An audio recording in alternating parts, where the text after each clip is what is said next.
মেথি শাক দিয়ে বেগুনের একদম নতুন রকমের একটা রান্না আজকে শেয়ার করছি।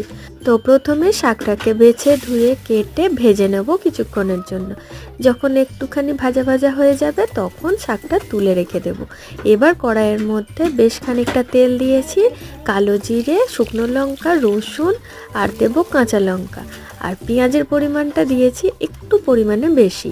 একটু হালকা ভাজা হয়ে গেলেই দিয়ে দেব কুচিয়ে রাখা বেগুনটা খুব ছোট ছোট করে কুচিয়ে নিয়েছিলাম।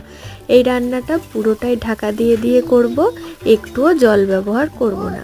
যাই হোক, বেগুনটা হালকা একটু নরম হতেই দিয়ে দিলাম নুন, হলুদ আর শুকনো লঙ্কার গুঁড়ো। আর কোনো রকম মশলা এতে ব্যবহার করছি না। বেগুনটা যখন বেশ খানিকটা নরম হয়ে যাবে, ভেজে রাখা শাকটা দিয়ে আবারও 3-4 বার ঢাকা দিয়ে দিয়ে একদম রেডি করে নেব। ঠিক এই পর্যায়ে মাখা মাখা হয়ে এলে ধনেপাতা ছড়িয়ে নামিয়ে নিন। ভাতের সাথে তো ভালো লাগবেই, রুটির সাথেও বেশ ভালো লাগবে।